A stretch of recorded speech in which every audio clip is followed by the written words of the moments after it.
Folks, Black Star Network is here.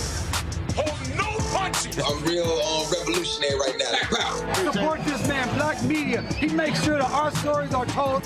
Thank you for being the voice of Black America, Roland. Stay black. I love y'all. All momentum we have now, we have to keep this going. The video looks phenomenal. See, there's a difference between Black Star Network and Black-owned media and something like CNN. You can't be Black-owned media and be scared. It's time to be smart. Bring your eyeballs home. You dig?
Today is Friday, October 6, 2023. Coming up on Roland Martin Unfiltered, streaming live on the Black Star Network. There's a reward for information leading to the shooters at Morgan State University.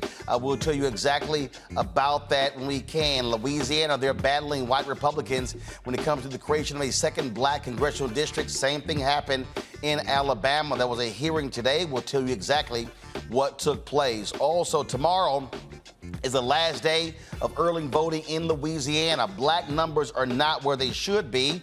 And the African-American who is running for governor, Dr. Shawn Wilson, will join us on today's show to talk about his campaign. Also, grassroots voting organizations starting to hit the road all across the country. We'll talk with Melody Campbell, the National Coalition on the Black Civic Participation. They are in Florida. Also, while the overall unemployment rate remains steady, the unemployment rate for Black men increased. For Black women, it dropped. We'll give you the latest on today's job numbers. Folks, it's time to bring the funk. I'm Roland Martin Unfiltered on the Black Star Network. Let's go. He's got it. Whatever the biz, he's on it.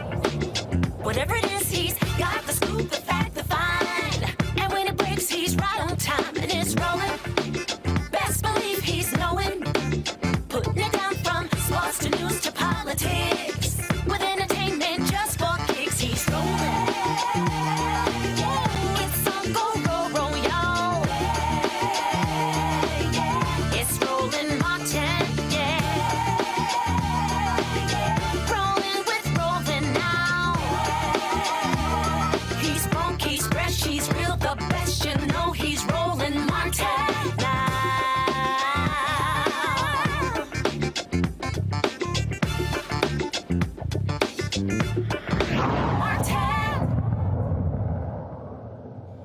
Folks, the battle over voting continues. Today in Louisiana, Republican lawyers went before the federal bench, the Fifth Circuit Court of Appeals, asking or arguing if the state must follow Alabama's court-ordered path in drawing a primarily new Black congressional district.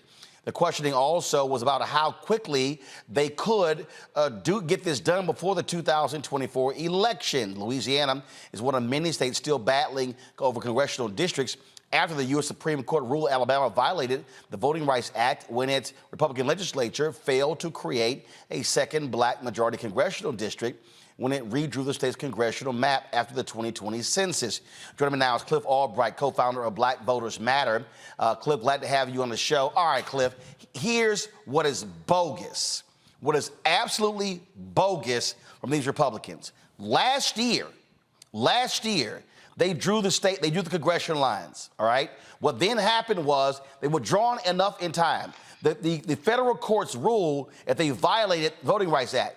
There was enough time actually to change it before the 2022 midterm elections. They didn't happen.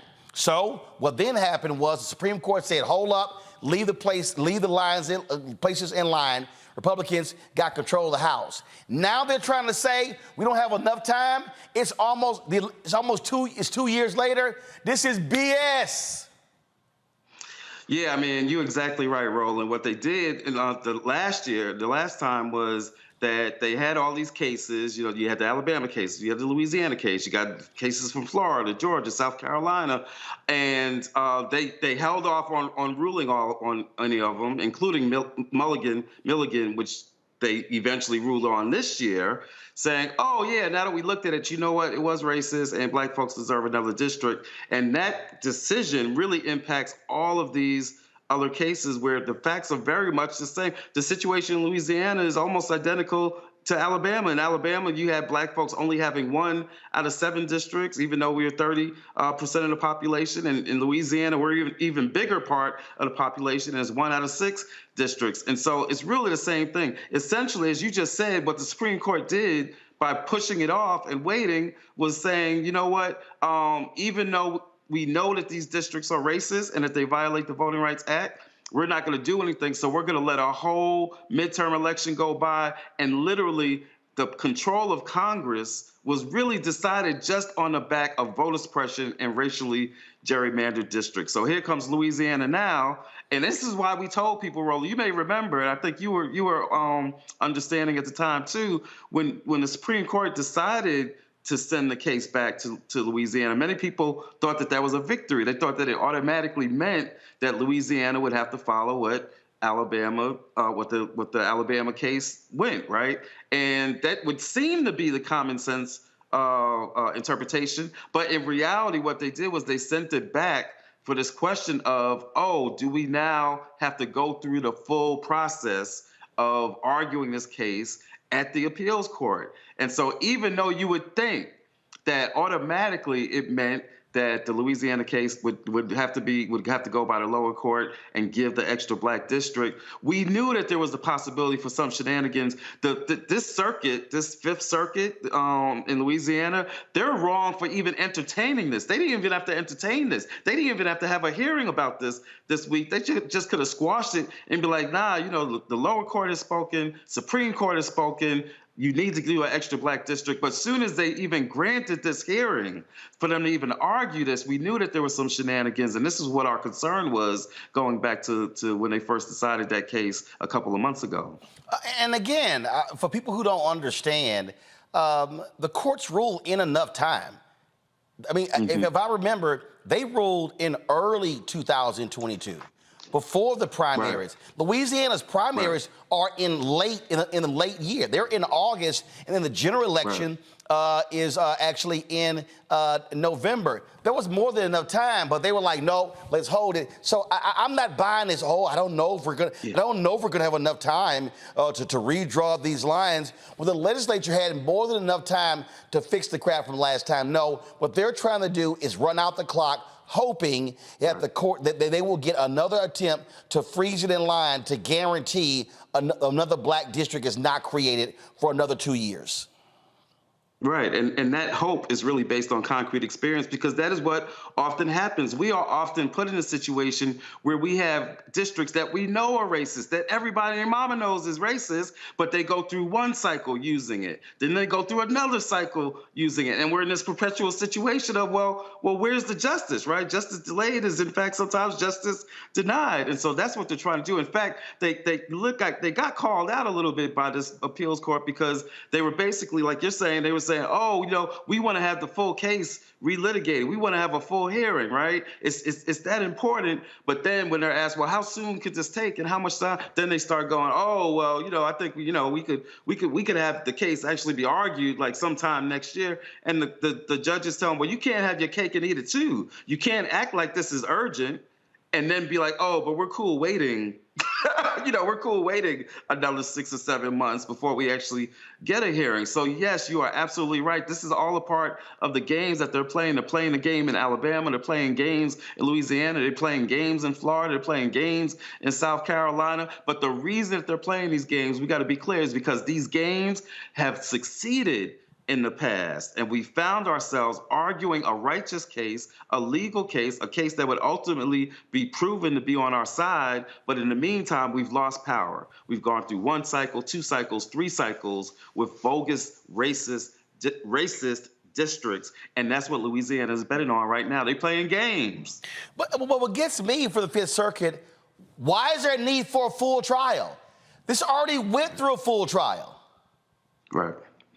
Exactly. It's already gone through a full trial at the district level, the first court level, and they were told it's racist. Do another district. The same way that Alabama was told it's racist. Do another black district. The Supreme Court has spoken on it in the Alabama Milligan case. It's racist. Give them another district. And so there's no need to have a full hearing on this. The only reason you'd even be trying to get a full hearing if all you're trying to do is run out the clock, or just waiting and hoping that maybe you could just stretch it out and get it back to the Supreme Court, and that maybe they'll flip again, right? That maybe they'll actually do this time what everybody thought they were going to do with the Milligan case in Alabama. And so either way, they're playing games, and we do not need to have another full trial on something that's already been litigated. And that is quite clear. I mean, even common sense tells you how you got 33% of the population and we got 1 out of 6 seats. That means 33% of the population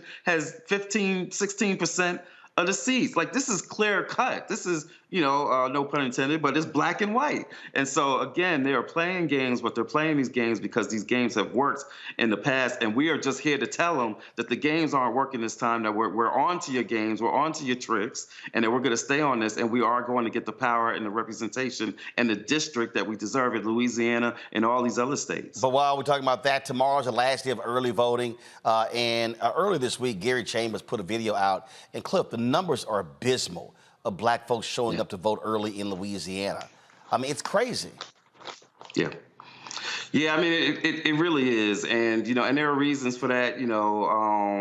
Some of it deals with the voter suppression that we see in the state. Some of it just deals with the lack of resources out there that's out there in order to mobilize our voters. We know that our dear friends at the Power Coalition, which is one of the plaintiffs in this legal case, right? Which, again, is part of the reason why they do this. They do these tricks because they know that anytime it takes our time to have to litigate this, to have to sue them, right, to have to explain stuff to our voters, that's less time we have to actually mobilize and get our folks to turn out. So there are lots of reasons for it, including the lack of resources that's in the state. I've been singing this tune all year long. Look, Roland, we got 3 gubernatorial races in the South this year.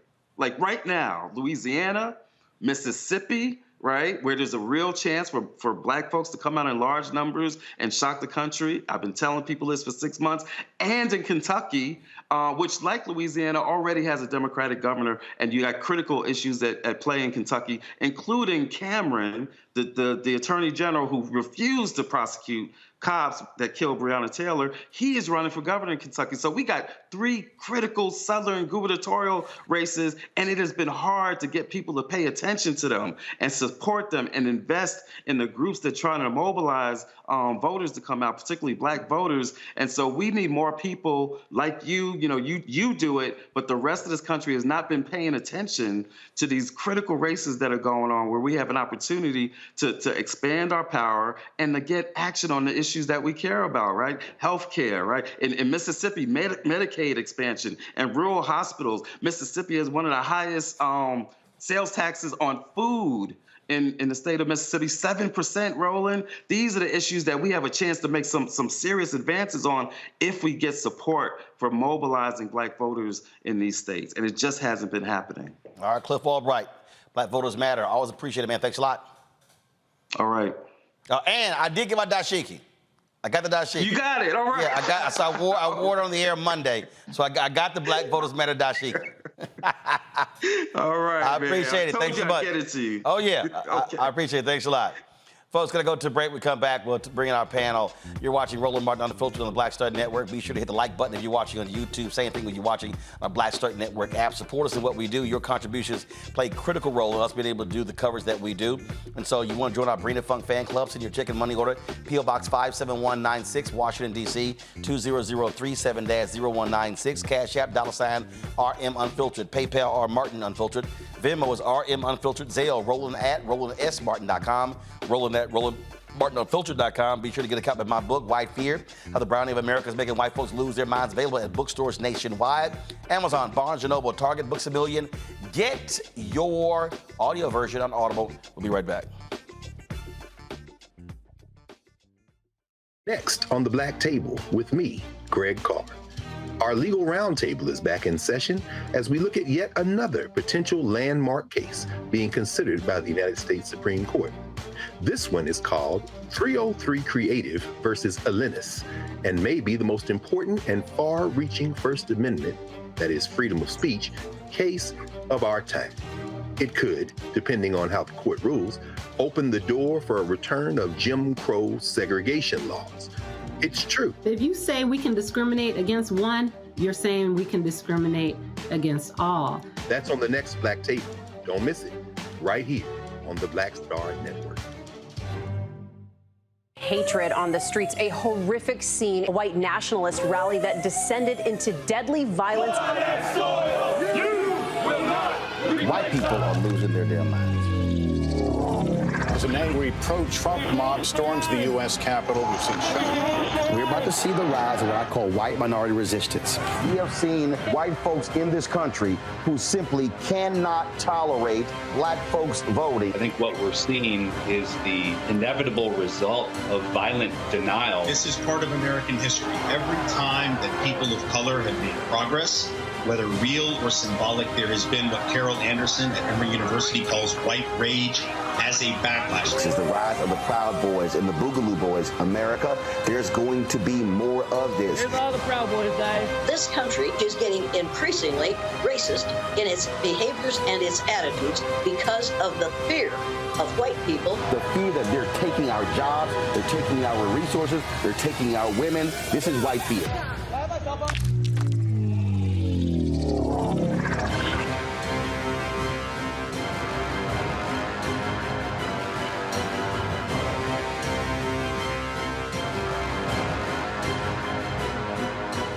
What's up? It's Sammy Roman. Hey, it's John Murray, the executive producer of the new Sherry Shepherd Talk Show. It's me, Sherry Shepherd, and you know what you're watching, Roland Martin Unfiltered.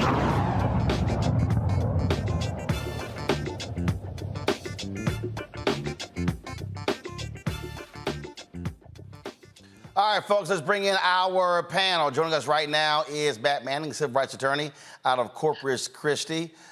Matt coming in with the funky background. Go full screen. So, Matt, where you in? A studio or something? Recording studio? No, go full screen on Matt. What you doing?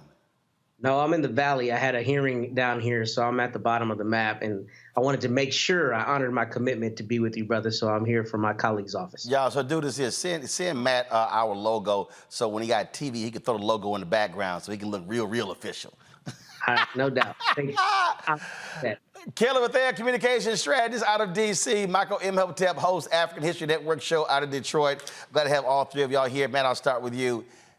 It's the sheer BS of Republicans. I mean, they draw the lines in 2022. Courts say, y'all screwing black people. That was way more than enough time to redraw them. The Supreme Court's like, no, freeze everything in line. Now we're in 2023, they're like, yeah, we don't know if we're gonna have enough time to redraw them. It's just, dude, it's October. The primary, it's like, y'all stop it. Just stop it. But this is what white Republicans are doing. Alabama, Louisiana, Florida, Georgia, all of these, Texas, all of these places to screw over black voters. Yeah, that's exactly what it is. And on top of that, what's interesting about it is it's kind of along the lines of a lot of the states' rights stuff that you hear. I mean, you're starting to hear that they are, or see rather, that they're just completely eschewing what the federal courts say. The Supreme Court has made a decision. You would think that they would honor that. But this made me think kind of Brown v. Board of Education, right? The fact that we had to have two Browns for them to say, hey, you need to implement what we told you to do. And it's the same idea here, with the exception that you have the Alabama court and then the other case. And in this case, the Louisiana officials just saying we're not going to abide by it. And here, obviously, what they're doing is changing, moving the goalpost relative to whatever their goal is at that time. But as Cliff alluded to earlier, and as you've always said, this is a matter of divesting Black people of power, period, right? Because if it were really about the speed with which the maps were redrawn and adopted, then we wouldn't have this issue. They could have been done a lot faster. But when your goal is to take the power away from the people and not create a new district, you're going to do whatever you can to delay that. And that's precisely what you're seeing here. You know, and the thing here, Kelly, they don't care. All of these so-called law and order people, they are purposely saying, the hell with the courts. If we don't like the ruling, we're going to ignore them.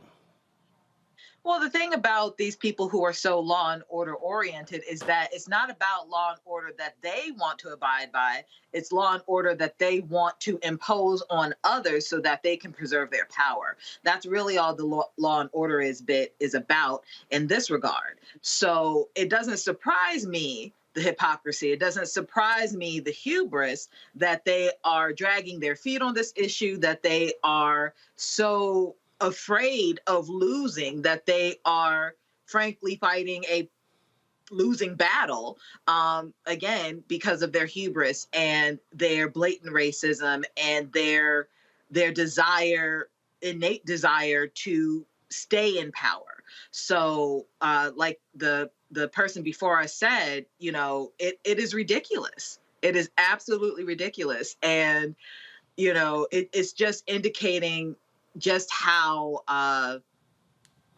much of a losing battle that they have. Check this out, Michael. So go to my iPad. This is the Washington Post story. Ohio's GOP supermajority tests limits of democracy before abortion vote. Look at this here. They literally have been ignoring the directives of everyone. Even when you read this story, look at this here. Republican leaders here repeatedly defied directives from the state's highest court to fix gerrymandered electoral maps, leaving the process in chaos and residents voting in districts with unconstitutional boundaries. They enacted more restrictive voter laws that hurt younger, less affluent Ohioans. And now they're attempting to strip the state school board of its powers after Democrats gained control in last November's election. This is what they do. This is what they do. Yes. They literally are saying, and we see this in North Carolina, in Wisconsin, their deal is like, okay, voters, y'all decided? Nah, we're stripping powers. And then for them, how do you ignore your state Supreme Court? Yeah, no, we're not doing that. We're not redrawing lines. But that's what Alabama tried with the Supreme Court. Well, yeah, Roland, you know, once again, this is white supremacy rearing its ugly head. And the states that you mentioned a few minutes ago, Alabama, Texas, Louisiana, I can't remember if you said Florida or not, but all of those states are former Confederate states. And when you go back and look at their constitution, their state constitutions, and I wish Cliff was here because I had a question for him. When we look at the Alabama state constitution in 1901, it was written primarily to codify white supremacy. That's not me saying that. That's the Encyclopedia of Alabama says that when they talk about the 1901 state constitution, which imposed poll taxes and literacy tests. When we look at this right here, this is a fight for raw, naked power.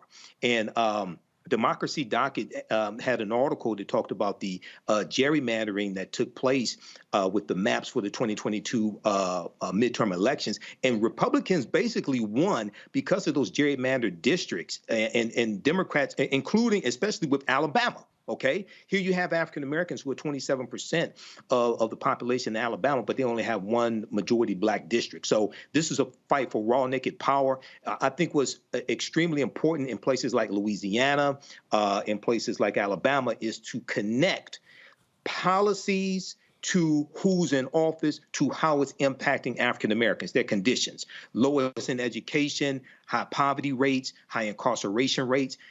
Directly connect that to who's in office, to the policies that they put in place, to how it's negatively impacting African Americans, to show them why we have to vote and vote continuously and vote these people out of office. And see, Matt, this is my deal, and I make it perfectly clear. I don't care what anybody has to say. This is why I will not support any Republican.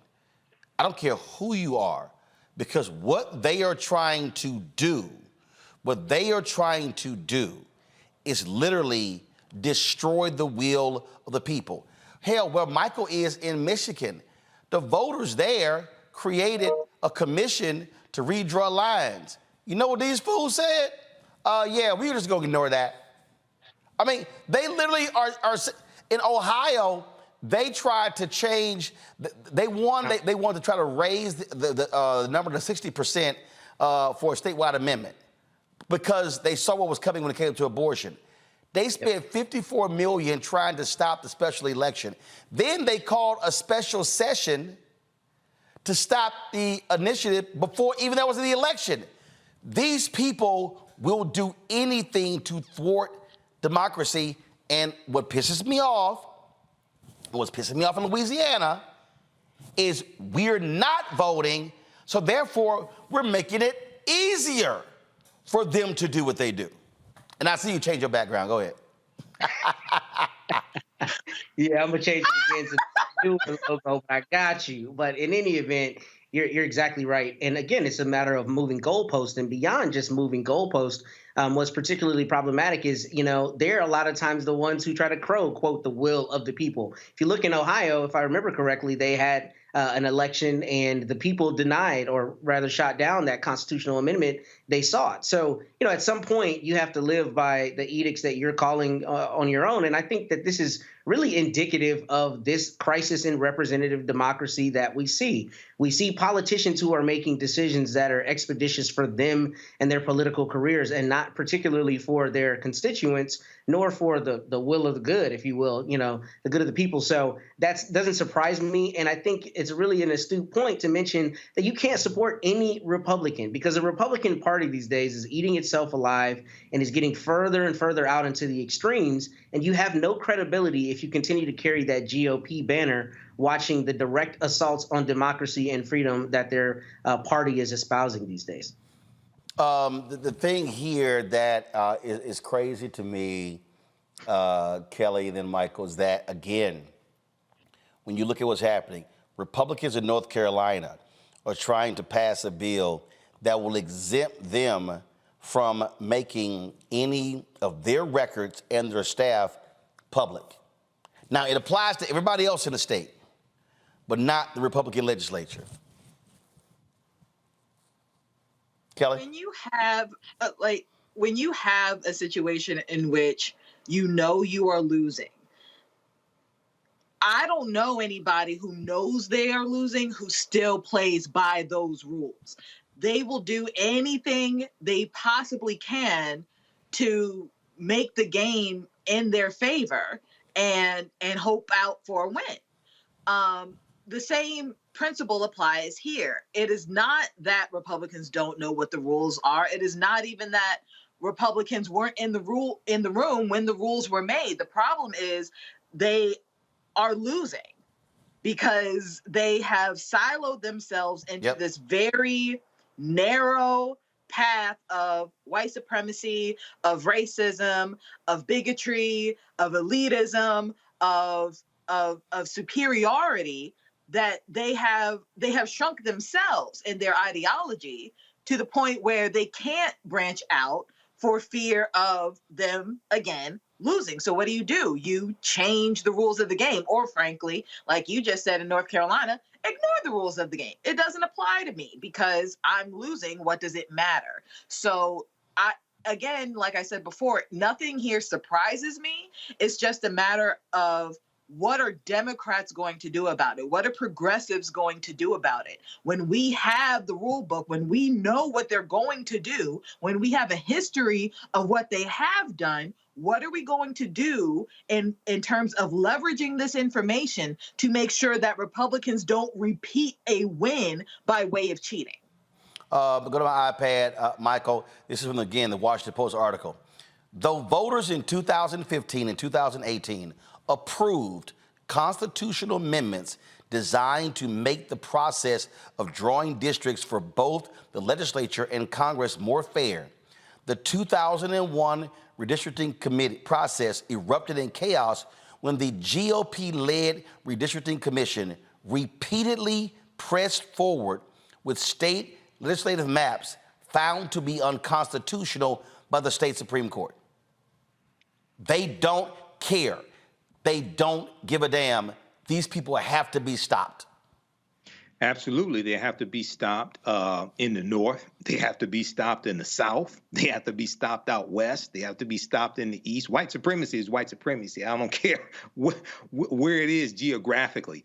And then I was looking at the article from National Public Radio dealing with North Carolina legislatures criticized for exempting itself from public records law. It seems like they think some type of lawsuit or investigation may be coming. And they're trying to protect themselves from this, the North Carolina state legislature. So this is why, people have to understand that politics is the legal distribution of scarce wealth, power, and resources, and impacts every aspect of our lives. And, the conversation you had talking about Gary Chambers, conversation you had with Cliff Albright, the reason why many of our people don't fight back is because many of our people, unfortunately, don't think that we're fighting for. Okay, when you've been dehumanized, when you listen to music that calls you an N-word and B's and H's, things like this, you will internalize that and think that you don't deserve anything better. So we have to understand that these people work for us. We have the ability to fire them. We deserve better. Okay, and we have to continue fighting till we win. Last point, folks. Go to my iPad again. So this is what Republicans did in Ohio, and I'm trying to tell you. This is Ohio, this is Texas, this is Florida, this is all across this country. In 2001, GOP leaders passed a law making appellate and Supreme Court races partisan for the first time in more than a century. Guess what happened? Those Republicans took control of the state Supreme Court. They threw out lawsuits challenging those state lines. Well, guess what? Now you have a former Supreme Court Chief Justice in Ohio, Maureen O'Connor. She's now leading an effort to put a constitutional amendment on the ballot in 2024 requiring a citizen-led commission to draw future maps. They're going to do everything they can to stop all of this. And so we have to understand how to use our power. Speaking of that, about to go to break. We come back. We're going to talk to the brother who's running for governor of Louisiana. He needs resources. He needs votes to be able to win. Louisiana's Democratic governor right now. If the same folk who vote for John Bel Edwards vote for my next guest, he's governor. But I keep asking, black folks in Louisiana, where are you? And where are all these loudmouth folks who on YouTube who are from Louisiana? It's amazing how quiet they are, but they love questioning folks like me and others when we're talking about doing stuff for black folks. Oh, yeah, y'all know who I'm talking about. Don't make me call your name. You're watching Roland Martin Unfiltered on the Black Star Network. When you talk about blackness and what happens in black culture, we're about covering these things that matter to us, speaking to our issues and concerns. This is a genuine people-powered movement. There's a lot of stuff that we're not getting. You get it, and you spread the word. We wish to plead our own cause. Too long have others spoken for us. We cannot tell our own story if we can't pay for it. This is about covering us. Invest in black-owned media. Your dollars matter. We don't have to keep asking them to cover our stuff. So please support us in what we do, folks. We want to hit 2,000 people, $50 this month, raise $100,000. We're behind $100,000, so we want to hit that. Y'all money makes this possible. Checks and money orders go to P.O. Box 57196, Washington, D.C. 20037-0196. The Cash App is $RM Unfiltered. PayPal is R Martin Unfiltered. Venmo is RM Unfiltered. Zelle is Roland at RolandSMartin.com. On the next A Balanced Life with me, Dr. Jackie, 2 facts that you need to be aware of. African American women have the highest diagnosis of breast cancer than any other group in the U.S. And young African American women are most likely to be diagnosed with one of the highest aggressive forms of breast cancer than all other groups. It is a disease that requires fast action, determination, and a whole lot of support. On our next show, we'll meet a young woman who's chosen an alternative path and approach to tackling this disease. And you'll hear from our medical and support experts on how to maintain balance through it all. We encourage exercise. We encourage, changing diet and making, all those personal changes. That's on the next A Balanced Life on Black Star Network. Hello, I'm Marissa Mitchell, a news anchor at Fox 5 DC. Hey, what's up? It's Sammy Roman, and you are watching Roland Martin Unfiltered.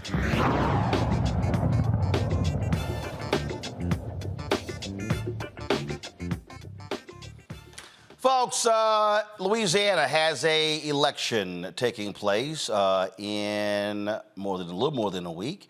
And right now you have the governor's race that is on the ballot. Now, John Bel Edwards is the current governor. He's not running for re-election, term limited. And so he is going to be stepping aside. But on the Democratic side, Dr. Shawn Wilson is running. And here's the issue here, folks. He can win if folks vote. Let me say it again. He can win if folks vote. 900,000 African Americans in that state who can vote. The question is, are they going to turn out? But also, when you have your other progressive and white Democrats in the state. He is the former Transportation Secretary of Louisiana. He joins us right now. Dr. Shawn Wilson, glad to have you here on the show. So I saw, before I came on the air, I saw a story that said, that showed you've got about $700,000 in your campaign coffers. Your opponent has more than $5 million, but you're running second to him. And so you're doing a whole lot with little. But let's talk about how critically important it is for you to turn your voters out in early voting period, which ends tomorrow. Well, good afternoon, Roland, to you and your listeners, brother. I'm happy to be with you. I am Shawn Wilson, candidate for governor. And you are absolutely right in your lead-in that if we turn out, we win. We've got 32% African Americans. That's 900,000 votes here in the state of Louisiana. And as it stands today in early voting, after 6 days of early voting, we are 10 to 12% less than where we were in 2019. And if our voters show up, we absolutely win. And I think you hit a highlight that says we are right on message, we are right on our approach, and we're right on the experience as the best qualified candidate in the field of 15 candidates. I am running number 2. And I am number 4 or 5 in terms of funding because we have not had the resources that others have had. My leading opponent, Jeff Landry, has been Attorney General for the last 7.5 years. He's been absent for his responsibilities in terms of being the chief law enforcement officer of our state. And he's been campaigning for those 7.5 years. So he started this race with about $10 to $12 million. And we've raised right over $2 million and have done a really good job. And I've been running since March. I was on your show, I believe, back in April. We've been running since March, and we absolutely need more support financially to get out and motivate our constituents to vote. That's the only way we're going to win. And the fact that we do not have the down ballot races, that doesn't intimidate me. It does hurt the turnout a little bit, but the more resources we have, the more we can turn out our vote, because the future of Louisiana absolutely depend on it. When you think about the record of the candidate that I'm running against, Jeff Landry, it is an abysmal record in terms of fairness and justice and leadership that we need here in the state of Louisiana. What support are you getting nationally? Is it Democratic Governors Association? Is it Democratic National Committee? You're getting any help from the White House? Well, we are absolutely getting help that John Bel didn't get in 2015. You know, let me just give you the statistics. When I started, my name recognition was higher than John Bel's was. He ran for 1.5 years before he raised $1 million. I've only been running for 6 months, and we've hit the $2 million mark. We actually have the full support of the DGA, and their efforts have shown up in a big way and have made a big difference for what we've been able to do. And we continue to work with them. That's the Democratic Governors Association. And we've met with the Democratic Party. There's more that can be done because we've got leaders and investors in campaigns like mine all over the country. And I'm asking you today, make a difference, because you pointed out this is a Democratic governor right now. We've had 8 good years, going on 8 good years of leadership. And there are only 3 races across the country. And these are the last races before we get to the 2024 presidential race. You've got a race in Kentucky. You've got a race in Mississippi. Both of those have an incumbent governor running for re-election, one being challenged in Mississippi by Brandon Presley. And then you have this open seat, where I'm the only African-American candidate in this top tier. And guess what? I'm the most qualified with 25 years of service in Republican and Democratic administrations. And so we need resources on the ground to help motivate this, whether it's independent expenditures or supporting our campaign. It will make an amazing difference in terms of turnout for the vote that matters. And you said it best. Tomorrow is the end of early voting, and the race can be won or lost in early voting. We know that for a fact. We saw the narrow margin that John Bel won in 2019 was less than what you had in early voting. So it does make a difference for us to get people out to the polls tomorrow, but more importantly, to get them to the polls also on the 14th. And here's what else is happening on the 14th. We know we have a large HBCU network. We've got the only HBCU system in the world today in Louisiana. Southern's homecoming is on Election Day. Gramblin's homecoming is on Election Day. LSU has a major home game. And then the Saints are going to be in Texas on the Sunday after the election. And so we've got lots of distractions. All the more reason why we need to motivate each and every Democratic voter in the state of Louisiana to show up tomorrow in big numbers and have a record turnout. We need people to get on their phones, make calls, send texts, to bring 20 people with you, bring 50 people with you. That's how we're going to win this election. You talked about that. So for let people know, let's walk us through this here. So the election is October 14th. Does the winner have to get 50 plus 1? And if that doesn't happen, is there a runoff? Yes, we have what's called the jungle primary, where the top 2 vote getters actually advance to a runoff. And here in Louisiana, the numbers are in our favor. We've got 6 candidates in the race. Jeff Landry has avoided debates. He has ducked and dodged the conversation. The day he qualified, he went out the side door or the back door to not talk to the press. Here's what's most embarrassing for Louisiana. This is the candidate who avoided a major debate in the city of New Orleans that was statewide televised because it was sponsored by the Urban League. And he actually said the Urban League was a radical organization and he didn't have to go talk to him. This is a guy who invited people to leave the state of Louisiana if they disagreed with him. And so this jungle primary, as it's called, he is sitting in the polls, and we're about 5 points behind him right now, but everybody else is 20 points behind me. And so the numbers are such that neither of us are going to get 51% or 50% plus 1 vote in the primary. All the more reason why we have to mobilize, get people to the polls, and ensure that we have a very strong turnout. We've got about 20% of our electorate right now is undecided. A large part of that should be the vote that will come to me in terms of Democratic votes here in the state of Louisiana. And so we deserve to have them out. We've got to motivate them. And you know and I know, Brother Roland, that there's pressure that comes from the outside in terms of people mobilizing. Go back and look at how this nation galvanized around leaders that we've recently elected. Look at our brother in Maryland, how it was a national effort to pinpoint that motivation to get out to the polls. And that's what we need here in Louisiana. There's too much on the line. You just got through talking about the 2nd Congressional District. The fact that Louisiana is in the same boat of Alabama and we have the same kind of resistance, and the Attorney General, the guy I'm running against, has led the charge where the judge was going to, I believe, draw the districts, and he's gotten an injunction. And so my grandmother, my family would always say, when people show you who they are, believe them. When they tell you who they are, you take them at their word. He has shown us that he is not interested in doing what is right and just for the state of Louisiana. And we need the entire nation to come in Louisiana, invest your resources, and support a candidate that can do that job. So let's walk through this. So if it comes down to both of you, you come in first or second on October 14th, it goes to a runoff. When is the runoff? The runoff is November 18th. That gives very little time to mobilize, but it means we can't raise a dime for the runoff election until you're in the runoff. That's just one of the nuances of Louisiana politics. And so we've raised a pretty good amount of money. We're going to spend it well. We're going to have folks on the street knocking on doors. We're phone banking. We're emailing. We're texting. We're talking to citizens. I've got over 46,000 miles on my car since March 10th. So in this runoff, it's going to be a sprint for the next 5.5 weeks until November 18th. And we're going to win this election. I believe we're going to win it. We're going to be mobilized. This will be a history-making opportunity because this will be the first time that we've had more than 8 years of Democratic leadership. And let's go back and look at what's on the line. Day one, John Bel Edwards did Medicaid expansion, granting benefits to 500,000 people in this state that struggles with poverty. And guess what? Jeff Landry actually sued the state of Louisiana to stop it. He suggested that the opioid epidemic is a result of Medicaid expansion. That's the kind of leader that he professes to be. And so not only is that on the ballot, and think about education. We had a $2 billion surplus, and we have some really bad health outcomes and some really bad educational outcomes. We couldn't even find a way to give our teachers a recurring raise with a $2 billion surplus.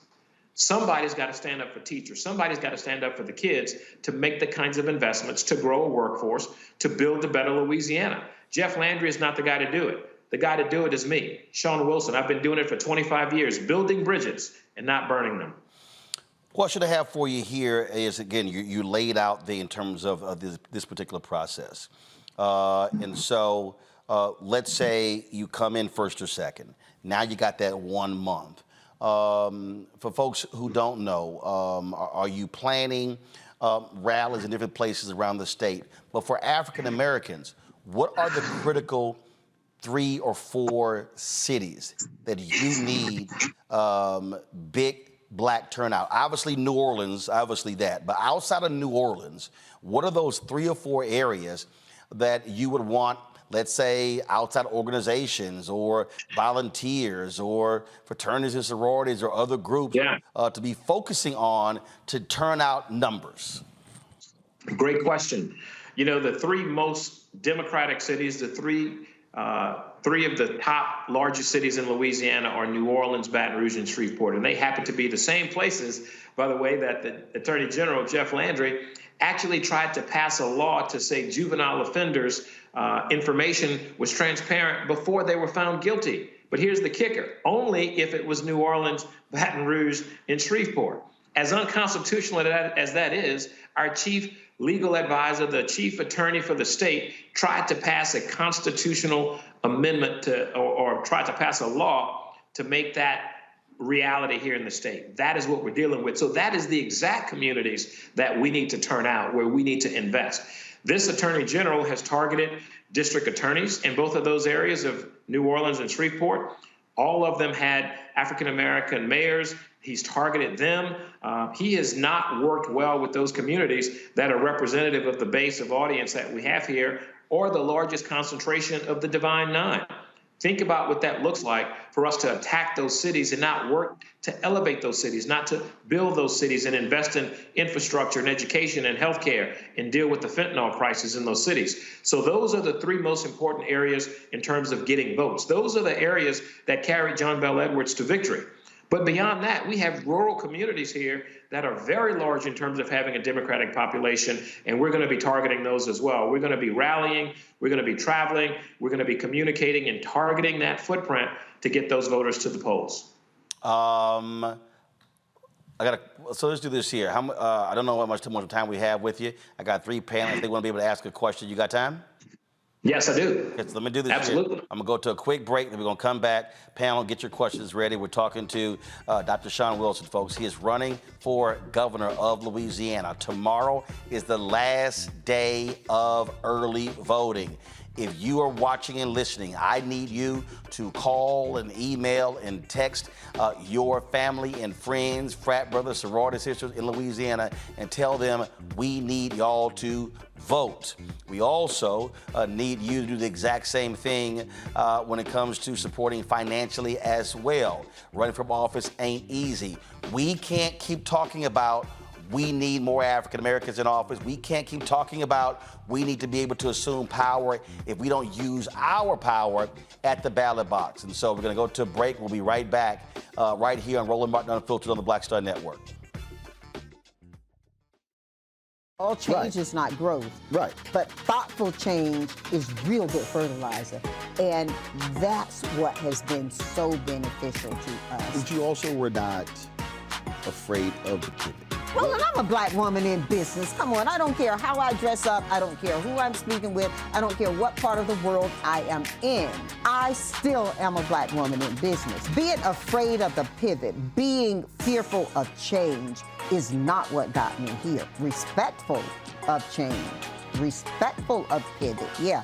Fearful, no, no.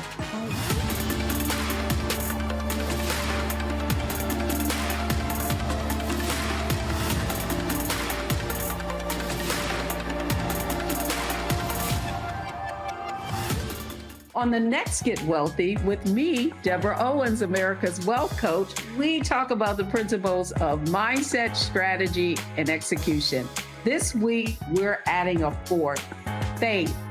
You're going to hear from a mother and daughter duo who are helping thousands of Black women build wealth, all through their faith. You are more than you can ever imagine.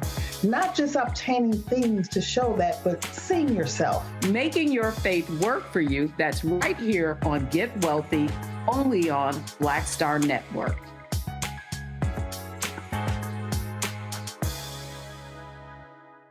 Pull up a chair, take your seat. The Black Tape with me, Dr. Greg Carr, here on the Black Star Network.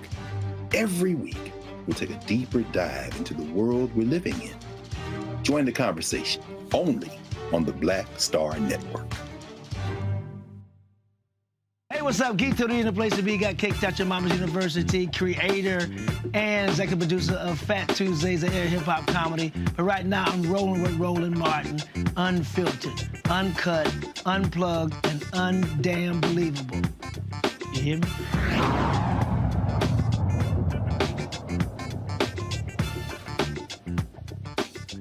Folks, we're talking with Dr. Shawn Wilson, gubernatorial candidate in the state of Louisiana. He's with us right now. I want to go to my panel with questions. First off, Kelly Bethea.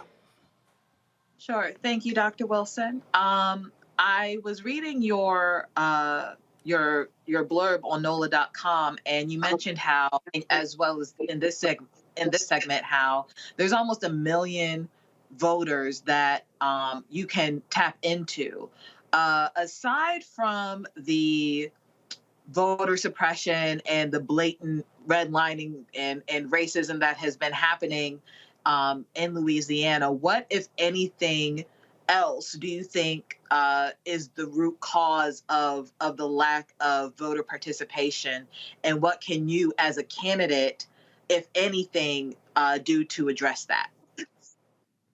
Great question. You know, I think some of the challenge that we have in terms of the motivation of those 900,000+ voters has to do with the value that they're receiving from government and what we're actually doing. I'm talking about issues that matter to them. I'm talking about things like affordable housing, things like juvenile assessment centers, things like reentry programs. You know, we have a state that we've been an incarceration capital for decades. We have over 25,000 people incarcerated in the state of Louisiana that are disproportionately African Americans, which means they have family members and extended family here in Louisiana.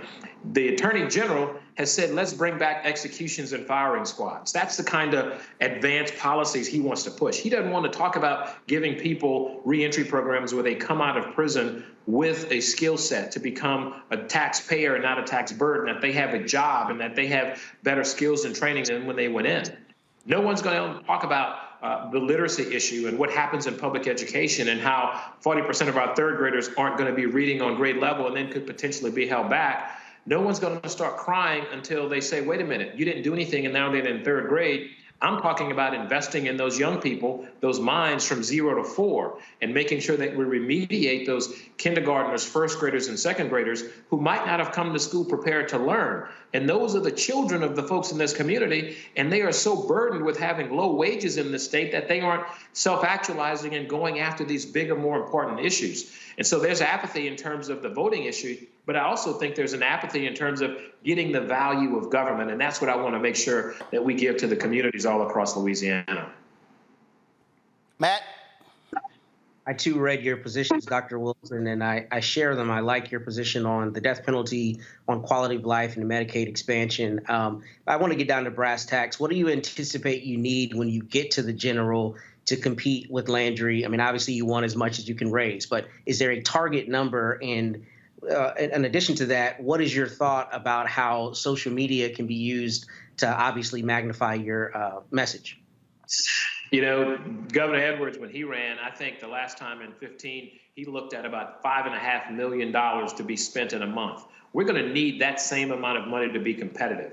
The difference between me and that other guy, not only is it policy and experience and my level of competence, but it's also the fact that he's been in the public space for 8 years. And so we have to spend extra money to build up name recognition and be out there, because I had my head down doing the job, getting things done, building infrastructure, growing business, creating jobs, making life safer. So we need to target somewhere between $4 and $6 million between October 15th and November 17th. And we're going to have to leave it all out on the field. That's how we're going to have to do it. And here's where social media comes in. Here's where these opportunities come in. Campaigns have become so targeted, so directed, and you get to live somewhat in the vacuum. And if we can, in that social media space, educate people that this is really an issue.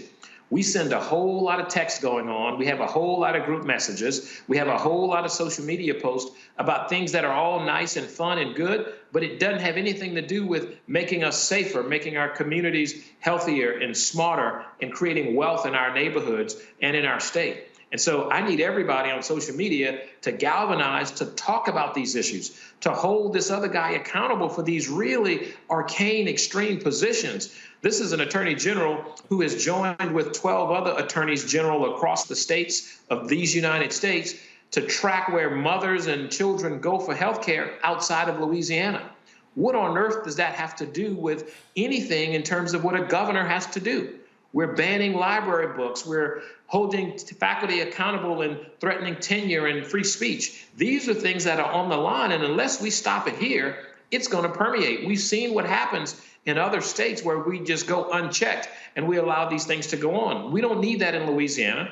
We are better than that in terms of embracing environments, embracing diversity, and building a community and having a welcoming environment. That is what we need to perpetuate. And that's where social media can hold these guys accountable for these really bad policies, but also support really good policies and make an investment. And by the way, your listeners can visit us at wilson4la.com. That's WILSONFORLA.com. You can sign up to volunteer, to donate. You can also learn about policies and issues. And we are found at that same handle on all social media platforms. So this is an opportunity to engage from wherever you are to make a difference in Louisiana. Michael. Dr. Wilson, I know we've been talking about the low voter turnout among African Americans in early voting. In the previous segment with Cliff Albright, we spoke about that as well. What do you attribute the voter apathy when it comes to African Americans? What do you attribute that to? And then also, how do you connect policy to what it is, to the top 2 or 3 issues that African Americans stated that they want? How do you connect policy to that, to show them the connection between policy and conditions? So the apathy, Brother Hotep, I believe, has been, Imhotep, has been the fact that folks might not see the value of what a governor can do. The fact that the governor vetoed legislation that eliminated that 2nd congressional district in Louisiana, that he eliminated over 317 bills that were really bad policy for people and that they did not become law. And so that apathy has to do with people not appreciating the defensive position that you have to be in sometimes and not necessarily the offensive opportunity you have to get things done. In terms of policy and what can happen, think about what happens when you have over 60% of our population depending on Medicare and Medicaid, and you lose that Medicaid opportunity.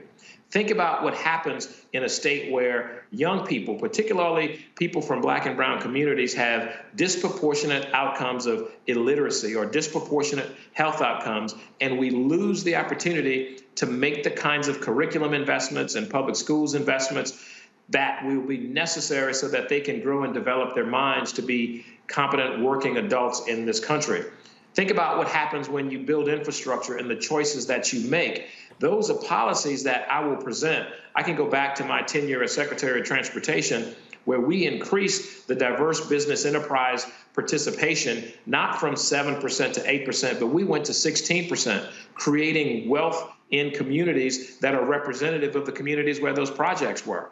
That is progress. And those are the things I think that citizens sometimes disconnect with in terms of policies. Think about criminal justice reform. We just made some phenomenal reforms back in 2017. We have yet to fully implement them. And all of a sudden, the discussion is rolling them back, increasing the number of people that we're going to put in jail, particularly nonviolent offenders that might have 15, 20 years. We've just done away with unanimous jury. And so where will we stop the rollback? Those are the issues from a policy perspective that our constituents have to think about, because their vote actually impacts those things. Your vote will ensure that you have some normalcy and not have extreme policies that are going to do more damage than good in your neighborhood, in your community, in your home. These are issues that we absolutely have to address. All right. Thank you. Again, Dr. Shawn Wilson, tell folks where they can go to get more information on your campaign. Absolutely. You can visit us online at wilson4la.com. That's WILSON4LA.com. You can visit us on X or Twitter. You can visit us on Facebook and Instagram at that same handle, Wilson4LA. Text people that you know in Louisiana. Everybody's got somebody connected to Louisiana. You need to find your family, your friends, your grandma and them, your mama and them, all of them. Call them and say to them, get active, get involved, go vote, because number 16 is the only place you can vote on this ticket that's going to get you 16 good years of leadership, of progress, coming back from those gender years where we had a $2 billion deficit to a $2 billion surplus. Now we need to spend that money appropriately on issues that matter to make our communities safer, smarter, healthier, and wealthier. And I'm that candidate, and I appreciate the opportunity and welcome the help and encouragement and the financial investment to take the fight to Jeff Landry that he absolutely deserves. All right. Frat, we surely appreciate it. Thanks a lot. Thank you, brother. It's good seeing you, man. All right, 06. All right, folks. Going to a break. We come back. Last night, Reverend Dr. William Barber, we carried it live, some of his speech in Kentucky. They were rallying people there to get out the vote. Same thing is happening right now in Florida. Melanie Campbell with the National Coalition on Black Civic Participation will join us. You're watching Roland Martin Unfiltered right here on the Black Star Network.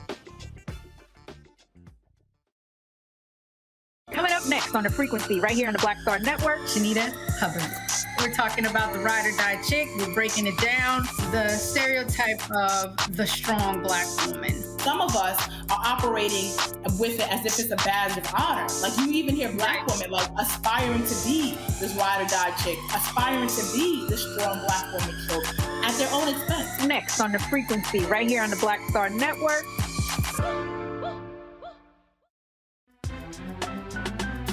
I'm Faraji Muhammad, live from LA. And this is The Culture. The Culture is a two-way conversation. You and me. We talk about the stories, politics, the good, the bad, and the downright ugly. So join our community every day at 3 p.m. Eastern and let your voice be heard. Hey, we're all in this together. So let's talk about it and see what kind of trouble we can get into. It's The Culture. Weekdays at 3, only on the Black Star Network. When you talk about blackness and what happens in Black culture, we're about covering these things that matter to us, speaking to our issues and concerns. This is a genuine people-powered movement. There's a lot of stuff that we're not getting. You get it, and you spread the word. We wish to plead our own cause. Too long have others spoken for us. We cannot tell our own story if we can't pay for it. This is about covering us. Invest in Black-owned media. Your dollars matter. We don't have to keep asking them to cover our stuff. So please support us in what we do, folks. We want to hit 2,000 people, $50 this month, raise $100,000. We're behind 100,000, so we want to hit that. Y'all money makes this possible. Check some money orders. Go to P.O. Box 57196, Washington, D.C. 20037-0196. The Cash App is $RM Unfiltered. PayPal is R Martin Unfiltered. Venmo is RM Unfiltered. Zelle is Roland at RolandSMartin.com. Hello, I'm Marissa Mitchell, a news anchor at Fox 5 DC. Hey, what's up? It's Tammy Roman, and you are watching Roland Martin Unfiltered.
Folks, voting organizations are out here in the streets all over the country. You've got in Louisiana, you got some students at Southern University. They're doing all they can to get the vote out. Check out this video that they put out on the Southern University's website. So today we're doing some bus rides to the polls. We're also doing some voter education using some of the literature that we have from our partners, Power Coalition. We want to make sure that students are aware that the election for the governor's race, as well as legislative seats, that seat, and other seats is on an important day for us, our homecoming. We want to make sure that voter suppression is eliminated. So we want to make sure that we secure our vote by voting early. So our initiative today is to make sure that every student on Southern's campus is aware that early voting has started and ends on October 7th and votes before the October 14th election, so that we don't have to get in the way of missing homecoming, missing the parade, missing the game. We can have fun on that day instead of having to worry about voting, right? So we can worry about voting early on and we can have fun later on. Folks, in Louisiana, in Florida, same thing is happening. The National Coalition of Black Civic Participation and the Power of the Ballot Action Fund kicking off their 2024 Black Voter Mobilization Campaign, The Power of the Ballot. We will not be erased. Vote 2024. The national campaign and Florida statewide tour is taking place. Melanie Campbell, President and CEO of the coalition, joins us right now from their first stop in Jacksonville. So, Melanie, glad to have you. So what exactly are y'all doing there? Is it rallies, door-to-door, door-knocking, street sweeps? What's going on? Thank you, Roland. Oh, wow. Oh, you're fine. Go ahead. Don't worry about it. Did we lose Melanie? All right, did we lose Melanie? Okay, all right, folks. No, actually, I still see her there in remote one. We got her? Okay, so just all right, Melanie, we got you. We got you. Go ahead. Hey, Roland, thank you so much. Yes, we're down here in Florida. You know what we always say? We got to start early. So we said we're going to start early. And so we're starting in Florida to get ready for 2024 and also make sure that we're lifting up the critical issues that are impacting us. When you talk about the impact when it comes to rights and freedoms and attacks on everything, I call it a tsunami of attacks from voting rights to reproductive rights to diversity and inclusion, to Black history, to public schools, to workers' rights. And this is my home state where I grew up. And so one of the things we said we wanted to do was make sure we started early. And one of that, and part of that is really, we started, Roland, we didn't start with a press conference. We started knocking on doors right there in Jacksonville, Florida, where we started knocking on doors this evening, talking to folks, leaving information, because there are some local races across the state. And the other thing that folks said, don't just come for a rally and leave. And so we built through our state affiliate with Solange Benton as our leader here with the Florida Coalition on Black Civic Participation. She's working with coalitions that all across the state and not reinventing a wheel. So and then we also have national partners that we're marrying the two. State leaders and national leaders working together to build a coalition focus on just what we say, power of the ballot, and how we have to protect those rights, in many cases, regain those rights and also sustain them. And so that's what we're doing. So we're starting in Jacksonville this weekend. Next weekend, we're going to Daytona and Central Florida. And then the following weekend, we'll be down in South Florida. And then we're closing out in Tallahassee. And we're working with a lot of local grassroots organizations and leaders. And there's an HBCU component, Roland. So we're Edward Waters College, Bethune-Cookman, Edward Waters University now, tomorrow. Next week, we'll be at Bethune-Cookman Homecoming. The following weekend, we'll be at Florida Memorial and then FAMU. But we're also in community where we're doing work. And so we're doing listening sessions. We have a piece, Roland, with focus on Black men. So that the Black Men's Roundtable down here and other organizations, we want to hear from our folks what they want out of their vote. How do we leverage that vote, and how do we push back on so much white supremacy down here and racism down here? But it doesn't is not just Florida. Florida is just a microcosm of what it looks like when we say, what does a fascist state look like? Look at Florida. Look at Texas, right? Look at some of the things that are going on across this country. And we know that democracy, as flawed as it is really on the ballot this year. And so we're doing everything we can to start early. I'm a firm believer in connecting the dots, and I'm always reminding people, Andrew Gillum lost by 30,000 votes when he ran for governor. There were a lot of black folks who did not vote. The people who were complaining about what Ron DeSantis had been doing, had folks turned out, he's never in the governor's mansion. Right. That's a fact. And by working with grassroots groups who do this, who are working year round, and working with a lot of young organizers and leaders, dream defenders, and others like that. And we're asking everybody that wants to work together. Sometimes it's hard building coalition, but we're doing the best we can to get everybody to say, hey, let's come together. Doesn't take anything away from what you're doing individually, but collectively, we can really, really be effective and support each other's work. Absolutely. All right. Melody, keep up the good work. Again, our goal is to start early and really getting folks to understand that there are huge stakes at play here, and we've got to ensure that our power is being exercised. Thank you. Thank you so much, Roland. And come down one of the weekends if you got time. Well, actually, I leave tonight for L.A., so I'll be in Los Angeles this weekend, so we'll see what we can do. Okay, thanks a lot. All right, thanks a bunch. Appreciate it.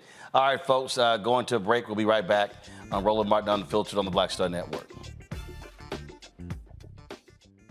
On the next Get Wealthy with me, Deborah Owens, America's Wealth Coach, we talk about the principles of mindset, strategy, and execution. This week, we're adding a fourth, faith.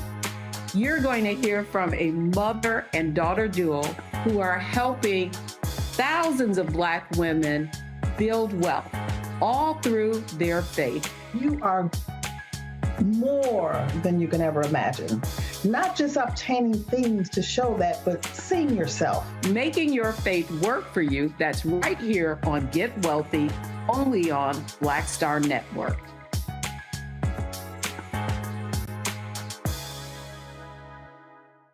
Hatred on the streets, a horrific scene, a white nationalist rally that descended into deadly violence. White people are losing their damn minds. As an angry pro-Trump mob storms the U.S. Capitol, we've seen shooting. We're about to see the rise of what I call white minority resistance. We have seen white folks in this country who simply cannot tolerate black folks voting. I think what we're seeing is the inevitable result of violent denial. This is part of American history. Every time that people of color have made progress, whether real or symbolic, there has been what Carol Anderson at Emory University calls white rage as a backlash. This is the rise of the Proud Boys and the Boogaloo Boys. America, there's going to be more of this. Here's all the Proud Boys, guys. This country is getting increasingly racist in its behaviors and its attitudes because of the fear of white people. The fear that they're taking our jobs, they're taking our resources, they're taking our women. This is white fear.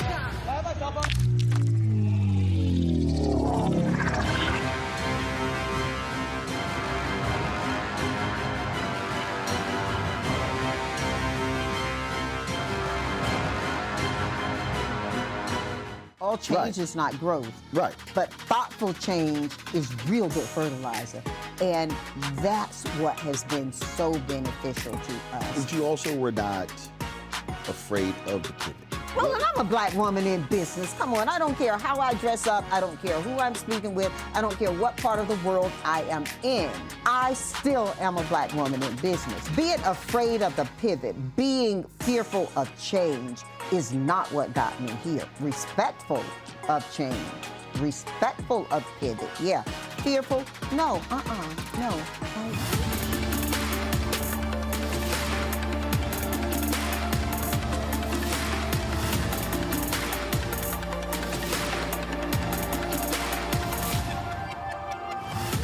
On the next A Balanced Life with me, Dr. Jackie, 2 facts that you need to be aware of. African American women have the highest diagnosis of breast cancer than any other group in the U.S. And young African American women are most likely to be diagnosed with one of the highest aggressive forms of breast cancer than all other groups. It is a disease that requires fast action, determination, and a whole lot of support. On our next show, we'll meet a young woman who's chosen an alternative path and approach to tackling this disease. And you'll hear from our medical and support experts on how to maintain balance through it all. We encourage exercise. We encourage, changing diet and making, all those personal changes. That's on the next A Balanced Life on Black Star Network.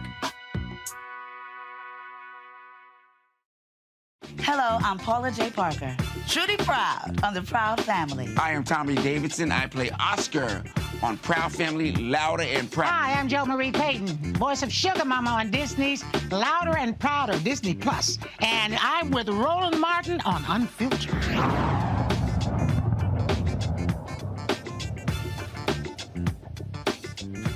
September's job report saw some gains while the overall unemployment rate remained steady. 336,000 jobs were added. Unemployment did not see a change from August, a slight increase.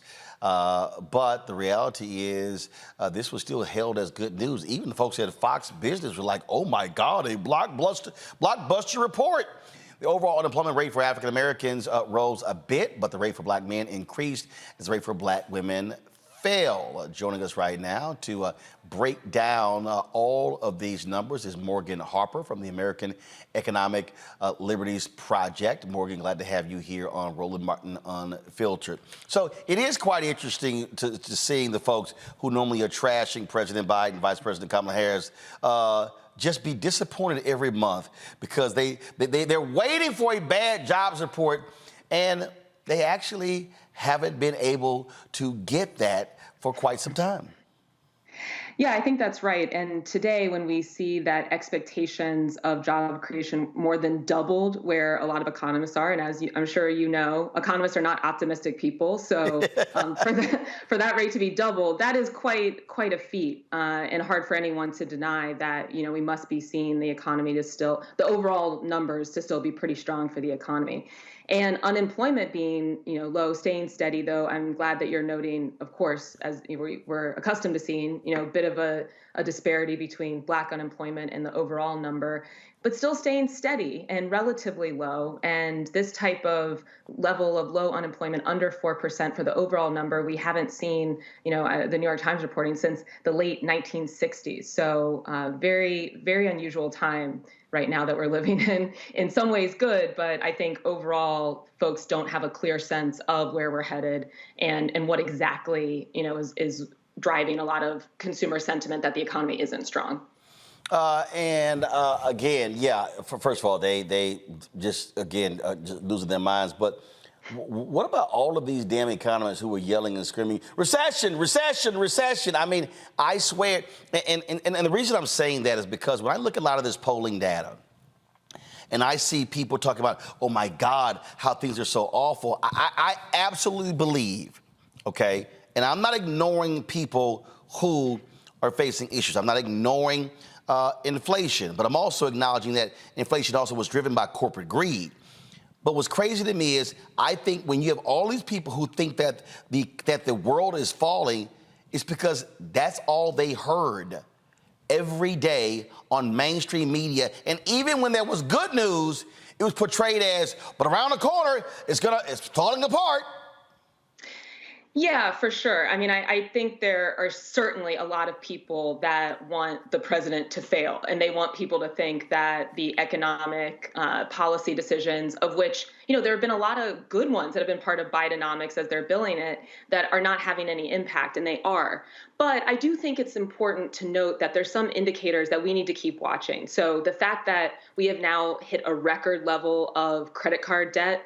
We're also seeing very high levels of auto loan debt among Americans. That's something to pay attention to, especially as interest rates have been increasing. And yeah, I mean, I agree with you. I think the media coverage drives it, but I do think also that there is this this idea that somehow the economy is not fair. And so when you ask people a straight up question, how do you feel about where you are and where you're headed? Then I think if folks overall are a little bit discontented about the future, then that might be driving some of their responses as well. Questions from the panel. Matt, you're first. Yeah, so my question, Morgan, is the numbers, how do they represent the gig economy, and to what extent is that still playing into the numbers? And I ask specifically because obviously we know a lot of people are still engaged in Uber, Lyfts, other things, I guess that would be subsumed in the gig economy, and I'm interested in how that factors into this jobs report. Yeah, so I think that you're raising a good point that this isn't, fully comprehensive data. And for a lot of people, that's not going to be, full-time employee. They're not on payroll. And that's really what drives a lot of these unemployment numbers. And I think that is getting to what, Roland and I were just talking about. If your lifestyle to earn money is that you're hopping through a few different types of jobs, you're doing Uber, you might have some kind of, job that involves you going into a physical workplace, retail plus Uber, then when you get asked, how are you feeling about things? You might exactly say, like, I'm not feeling great. I'm seeing Uber taking upwards of 50% of every ride that I'm doing for themselves, and I get none of it. I'm starting to see, I don't know if you all too, people with their Uber drivers are posting screenshots of the receipts from the driver where they're seeing how much of their money is not going to that person that they just had a great conversation with, that made sure they got home safely at night. It's going directly to the pockets of Uber shareholders. So I think it's a great question, important to point out some of these distinctions and how a lot of this data is not fully capture the economic experience of a lot of Americans right now, especially those earning the lowest incomes. Michael. Hello, Morgan. When we look at this jobs report, overall is good. It was stunning. You have people rooting against America, hoping for a bad jobs report. But we do see that the unemployment rate for African-American men did tick up a little bit. What do you attribute that to, and what do you think can be done to address that issue? Yeah, I mean, it's somewhat hard to identify exactly what the cause of that might be. I'll speak to, I live in Columbus, Ohio, and just the other day I was driving around and seeing that, construction, because there's always a lot of construction going on in Columbus, Ohio, but you don't see a lot of Black men in construction jobs. And so when we say that we're excited, we're getting back to manufacturing, we're having better industrial policy for the U.S., but we aren't having those types of jobs hitting our community, and especially the men in our community. That's a problem because, as we're looking at EV and all of these things, these are jobs of the future in the clean energy sector. Building some of these, though, I have some issues with things like big data centers and their environmental impact. Those are a lot of construction jobs as well. And if we don't have Black men that are filling some of these opportunities in the growing industries, then, that's going to be potentially one of the factors driving this unemployment. Kelly? So as glowing as this jobs report was, a lot of the talk today has been, we had a great jobs report, but, and a lot of that but part was regarding the interest rate and the Fed possibly doing something regarding the interest rate, trying to stop inflation, et cetera, et cetera. How important is the other side of that sentence, meaning, we had a great jobs report, but should it be overshadowing this good news? How worried do we have to be? I think that we should be giving equal weight to them. And, this is something Roland and I were also discussing in the introductory portion of the conversation. A lot of folks are very disingenuous when they're trying to just bash, whatever accomplishments are happening from the administration. And we shouldn't give too much credence to that. But I do think it's important to recognize that a lot of this stuff is an art. It is not a science. And though there are people that present themselves as absolute experts, economists are many of them, not to bash economists a lot, but sometimes they deserve it. They don't really know always what's going on. How do we know? I mean, look at the financial crisis and how many people were predicting that and the long-lasting impacts from all of that. And so I do think it's important to look at the holistic picture. So yes, we have seen a very, very, very encouraging jobs report because the wage growth seems to be steady.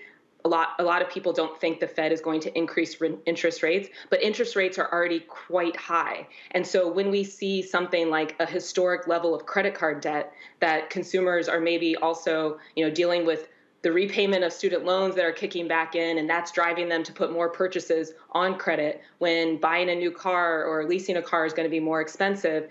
This can potentially lead to something like a bubble bursting. Does it seem like we're there right now? No, but we need to monitor that. And the other thing I want to point out, and this is another one of the president's initiatives, is on junk fees. So, junk fees, this is like the ticket fees if you're trying to go to a concert lately or go to a hotel and they just slap on a resort fee, though you look around, it's like, I'm not at a resort. Like, where did this come from? Or if you're a business... I hate those damn resort fees. Yep. It's ridiculous. I'm like, this is not a resort. Yeah. If you just have a gym, it's not a resort. So let's just stop charging that resort fee. Yeah, absolutely. The president's trying to get rid of those. The Federal Trade Commission has been addressing junk fees. But and if you're a small business owner, what also is crazy is these swipe fees. So every time we're running our credit card, and you're doing good, supporting your local business, they're having to give a certain percentage of that to just process the transaction. So a lot of small business owners are now saying, that's my second highest expense in trying to run a small business. So these are the types of things, too, that when you're looking at the holistic picture, how's the economy going? How much money do you have in your pocket at the end of the day? If a portion of it's going to Uber if you're a driver, if another portion of it as a small business owner is going to make sure you can just process credit card transactions, if as a consumer you're trying to just have a small, simple vacation with your family, but you're having to pay another 5% on that resort fee and then another 22% tip to make up for what somebody's not paying their employee when you go out to eat, then it doesn't seem like you have a lot of money at the end of the day. And so we need to also challenge ourselves, and exactly like the question you're asking, to, yes, look at the jobs report number, but then also be real about the experiences that we, our friends, our family are having, and make sure that the government's incorporating that into how they're developing policy. Absolutely. Well, trust me, that resort fee really pisses me off. Matter of fact, I was at, where was I just? Oh, so I was at a conference here in D.C. at a hotel, and now they're calling it something else. Now Morgan, they're calling it, I don't know, it's like club experience fee. Right. And it's... So they got called out. So well, it's sort of like, and here's the one that I now love, because what like some of these people are doing, so they'll be like, okay, so we have this resort fee, but then you have a credit where you can spend X amount of dollars in our, bar or restaurant.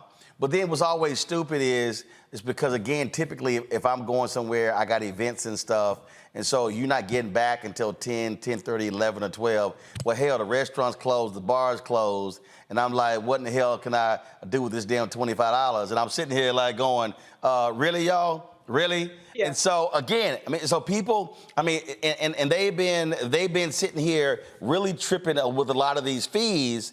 And again, it goes back to me, the bankers with the ATM fees, and they were sitting here going, oh, well, no, we have to do this because we really can't afford all these terminals. Stop lying. Right. Show us the data. Show us some data right. To see how much you actually need to run these terminals. Exactly. And, but that's the thing. When people are like, what's going on? Government's not doing anything. This is one topic where the government is absolutely doing something. Federal Trade Commission has proposed a rule to crack down on these junk fees. And it's also important for us to know, because Ticketmaster tried to do a little bit of this too. It's like, oh, well, we'll just disclose the fees up front. Transparency, all in pricing, all good. Yeah, that's good. But that doesn't mean that the fees are coming down and we have more money. So right. We need to cut through the noise and make sure that we're actually just reducing the overall money that's coming out of our pocket with no value in return. All right. Morgan, we appreciate it. Thanks a lot. Thanks for having me. Folks, got to go to a break. Before we do so, they don't believe it's their hair. You can check out the curlprep.com product, folks. It works on all types of hair. You can use this code, ROLAND, lowercase letters, to get a 15% discount until October 21st. Look, you can use it in just 2 steps, a sweet butter and a sweet defining gel, both at curlprep.com. Also, parents, you can remove that ouch. Yeah, kind of important. Matt and Michael will be using this product. You can remove the ouch. You will love this system because you can get comb through the hair using this product. And so, again, it's really important for us. Seasoned Saints, you also can love this product. And the line has products that are great for twists, braids, locks, weaves, even those wigs and extensions. It's all at curlprep.com. Again, use the code Roland, lowercase letters, to get a 15% discount until October 21st. You won't believe it is your hair. Folks, back in a moment.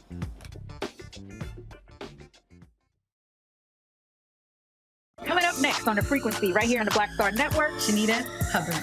We're talking about the ride or die chick. We're breaking it down. The stereotype of the strong Black woman. Some of us are operating with it as if it's a badge of honor. Like, you even hear Black women like aspiring to be this ride or die chick, aspiring to be this strong Black woman trope at their own expense. Next on The Frequency, right here on the Black Star Network.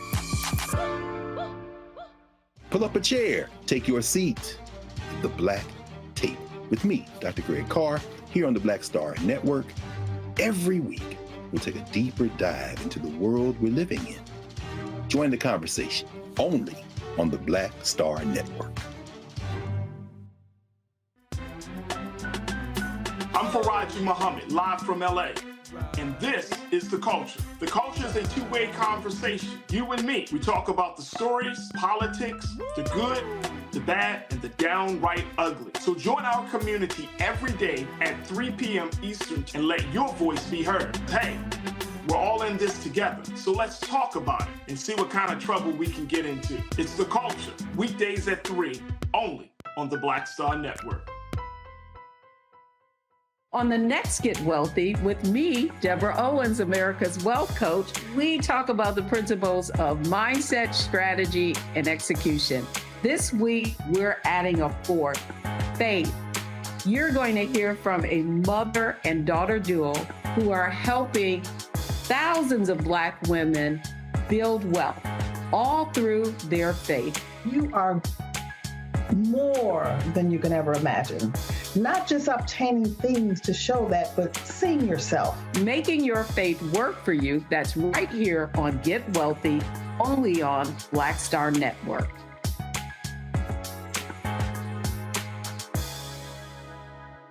Me, Sherry Shepard with Sammy Roman. I'm Dr. Robin B., pharmacist and fitness coach, and you're watching Roland Martin Unfiltered.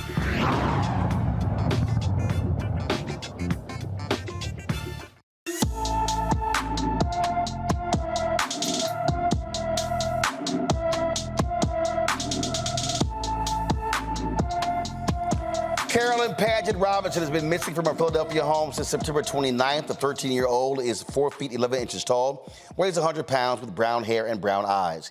Carolyn has medical conditions and is without her medication. Anyone with information about Carolyn Paget Robinson is urged to call the Philadelphia, Pennsylvania Police Department, 215-683-4776, 215-683-4776. Baltimore Police and Morgan State University leaders have announced a $9,000 reward for information leading to an arrest of those responsible for Tuesday night's mass shooting on campus that left 5 people injured. At today's news conference, city and university officials provided an update of the investigation by confirming the number of shooters. Due to ballistic evidence and assistance from our federal partners, I'm also now able to confirm that there were 2 shooters in the incident. We will continue to work with Morgan Police and school officials to keep the community safe, updated, and any further developments as they occur. Detectives continue to review a huge amount of footage, video footage, and speak to potential witnesses every single day. The BPD and Morgan State University Police are also working together to increase patrols throughout the campus and around the campus. As of this morning, 4 of the 5 victims have been released from the hospital. 1 victim remains hospitalized in stable condition. So I want to assure that the community knows that we held their safety the utmost importance. We've made significant enhancements to our security since this incident. Those would be we detailed an armed, uniformed Morgan State University police officer to Thurgood Marshall dorm where this incident happened. Additionally, we currently have 5 residential housing dorms, and we have currently at least 1 security officer in that residential space. We've since added a second security officer to the exterior of all of our on-campus housing facilities. On yesterday, during my cabinet meeting, we received a telephone call from Vice President of the United States, Kamala Harris, to express her support for this university and for us as we make our way through this period. I have also received similar calls from Governor Wes Moore, Senator Ben Cardin, Senator Van Hollen, Congressman Steny Hoyer, and a personal call from also the U.S. Secretary of Education, Miguel Cardona, just to name a few. This morning, I personally spoke with all 4 of the Morgan students who were injured in this incident. All 4 of them, I can report, are in good physical condition. And yes, all 4 of them experienced tremendous trauma. They were excited to hear from their university president, and I pledged to them that this university would immediately provide one-on-one counseling to each of them. And as I stand here, that is underway. We have counselors now that are outreaching to those students. As I said, they're doing well physically and about as well as one can expect them to be after experiencing this trauma. This is truly a national treasure that on Tuesday was impacted by a national crisis. And that's the pervasive, the cowardly, the unproductive continual use of guns in our community. It's not indicative of this university and the thousands of students, the hardworking faculty, the police department, but it's more a symbolic reminder of what we face every single day in this country of these cowardly acts. I'm here to beg the students at Morgan, I'm here to beg the citizens of Baltimore to please step forward. Our federal, state, local, and campus partners have literally been working around the clock to ensure that the folks who committed this heinous act are brought to justice, to ensure that we can return the Morgan State family and community back to some sense of normalcy, and to ensure to say that the thousands upon thousands of folks that pour into creating this national treasure and keeping her going, that their work is not in vain. That we will not let the cowardly, reckless, dark action of a few overtake the bright light of Black excellence that Morgan State University has been, is, and will continue to be for Baltimore and the world. We won't allow that to happen. Now, folks, take a look at this video. If you recognize anyone, please call the Baltimore Police Department at 410-396-2444, 410-396-2444, 410-396-2444. These are the people who are persons of interest by Baltimore Police and Morgan State Police as well. The Georgia State troopers who fatally shot a 26-year-old environmental activist are not going to face charges. Manuel Paez-Terán, who went by the name of Tortuguita, killed in January as law enforcement tried to clear protesters from the forest site of the proposed Atlanta Public Safety Training Center, dubbed Cop City by critics. The Georgia Bureau of Investigation ruled the troopers' use of deadly force was objectively reasonable under the circumstances of this case. Now, what's interesting about this, when you talk about objectively reasonable, that is quite interesting that they use that language, Matt, because of the number of shots that were actually fired.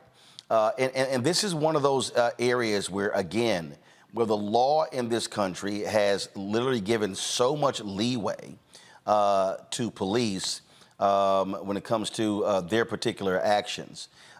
He, of course, he was alleged to have shot 4 times at officers. And there were 6 Georgia state troopers who were involved in here. And they say that so the story here is that they gave notice of intent to use a less lethal way to force the activists out of the tent using a pepper ball launcher, but that wasn't the case. And eventually, he was hit with 57 shots. Yeah. You know, look, I mean, this is a difficult thing for me to analyze, not having all the evidence. And in order to be credible, I think I would have to have all of the evidence, because objectively reasonable is very often used as a bludgeon to cover the tracks of police who've done something wrong or other people who have done something wrong. If, in fact, shots were fired from that tent, there may be an argument and there may be the truth that it was objectively reasonable if, in fact, those shots were fired in a time where the officer's use of force was legally permissible. However, a couple things. The first thing is 57 rounds is a lot to be shot, which means obviously multiple troopers shot. And I'd be interested in knowing how many shots each one of them fired, because I think that might be integral to the analysis as to whether one officer acted appropriately under the circumstances as opposed to others, that contrast between them. But, you know, on top of that, I don't ever expect the prosecutors to file charges unless it's clear as day, because they often don't want to go against law enforcement. And I think we need to continue putting light on instances of police brutality, but I think we also have to be fair in our analysis so that we can make sure we're really analyzing the issue correctly. And the reality is, if there were shots fired from that tent, it makes it a much more difficult, analysis or defense of this gentleman who lost his life. And of course, that is a tragic circumstance. I don't mean to undermine that. But if there were shots that came from that tent, then, you know, we have to honestly mention that the officers are, one, entitled to use deadly force if they're being faced with it credibly.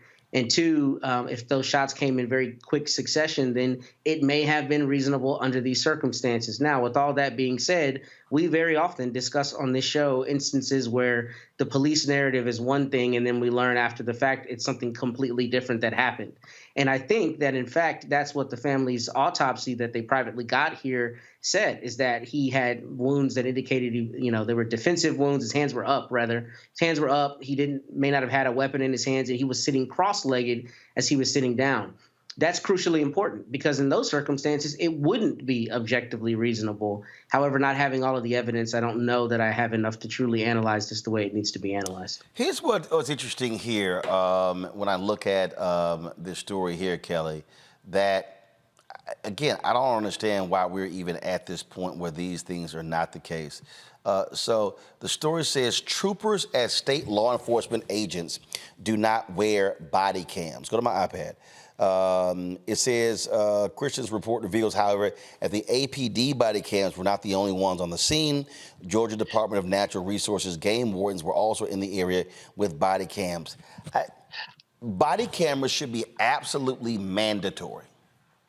Mandatory for all law enforcement. If you're packing a gun, you should have a body cam on. Not only that, but regarding exactly where this took place, being Cop City down in Georgia, considering how highly contested and protested that site is, it leaves a bad taste in my mouth, more than usual, that these cops did not have on body cams, because that just seems a little sus to me. That seems like you were trying to evade any type of liability or accountability in this situation, because of exactly what the culture is in this particular site, being that, the Georgia government is trying to build a training facility for cops there, and you have protesters there who are against it. And the fact that somebody was killed on that site protesting this, and you have the very same cops who are frankly in need of this site shooting at this person without something that could possibly, what's the word? Get them out of trouble, so to speak. It just all seems very sus to me. But you're absolutely right. body cam should absolutely be mandatory. Unfortunately, that kind of policy is on a jurisdiction by jurisdiction basis. Congress, get on your job and make that a federal mandate across the country, and we can get something done. But as for this situation, everything about this is really suspect to me. Michael.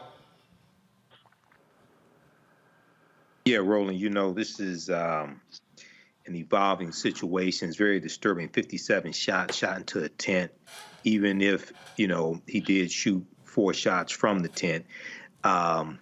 It's at some point you have to, as a police officer, when you're shooting at someone, especially shooting into a structure or a tent or something like that, you have to cease fire and assess the situation.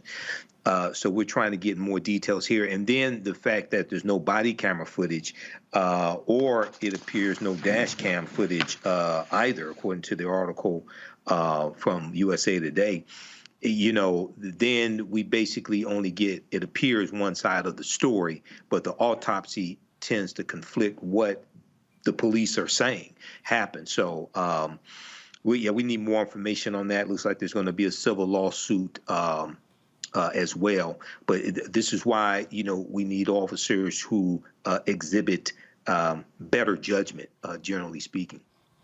Folks, a New Mexico police officer has been charged with voluntary manslaughter in the fatal shooting of a black man during a confrontation at a gas station. Las Cruces police officer Brad Lunsford was booked and released Tuesday morning. Lunsford allegedly shot Presley Azay on August 2nd, 2022 at a gas station after an employee called 911 accusing Azay of leaving with beer he did not pay for. According to reports, Lunsford was the first officer to arrive. There was a scuffle when another officer arrived. Somehow, Azay ended up on the ground on top of the second officer, allegedly placing his hand on that officer's taser. Lunsford drew his handgun and shot Azay once on the back left side of his head at point-blank range. The Attorney General's office consulted with use of force experts who reviewed body camera footage and determined that the officer's use of deadly force was not reasonable under the circumstances. Folks, this story is unbelievably crazy. A Las Vegas, Nevada woman says all she got was a sorry after a CVS pharmacy gave her the wrong drugs that killed her unborn twins. Tamika Thomas, a mother of 4, who wanted to expand her family, had trouble getting pregnant. She had 2 ectopic pregnancies, leading to Thomas to removing her fallopian tubes. So she and her husband decided to try in vitro fertilization. After her procedure, she was given prescriptions to trick her body into producing enough hormones to kickstart her pregnancy. Instead of getting the prescribed drug, the pharmacy mistakenly gave her an abortion drug. How in the hell did that happen? A pharmacy technician put in the wrong generic name of the drug Thomas was prescribed. One pharmacist did not catch the error, and another failed to counsel Thomas when she came to pick up her medication. She filed a complaint with the Nevada State Board of Pharmacy, which met last month. The 2 pharmacists were fired and had their licenses suspended provisionally. If both pharmacists avoid disciplinary action over the next 12 months, pay fines, and take continuing education credits, their licenses will be reinstated. The Pharmacy Board fined CVS the maximum amount allowed by the statute, $10,000. CVS put this statement out. We've apologized to our patient for the prescription incident that occurred in 2019 and have cooperated with the Nevada Board of Pharmacy in this matter. The health and well-being of our patients is our #1 priority, and we have comprehensive policies and procedures in place to support prescription safety. Prescription errors are very rare, but if one does occur, we take steps to learn from it in order to continuously improve quality and patient safety. She lost twins, Kelly. the way that I would own CVS after this, it would be called Kelly Bethia Pharmacy. Like, I cannot imagine how blatant of an error that is. Like, how does that even happen? The protocols necessary to fill a prescription and make sure that, you know, the right pills in the right bottle and the name matches to the script and all of these things. And the one drug that you give her is the antithesis of what the drug is prescribed. Like that, I have no words. All I have is empathy and heart. My heart just goes out to this woman, regardless of how many children she already has. Clearly she wanted more. Clearly she was able to get, you know, conceive more. And the cost of IVF, the process to go through IVF, all of it, like, it is beyond traumatic outside of this gross negligent error, to the point where that this happens on top of it. I can't imagine what she's going through. I can't imagine what her family's going through. My heart goes out to her, and $10,000 doesn't seem nearly enough. That is an insult to the injury that this woman has incurred. My bad not gonna do it.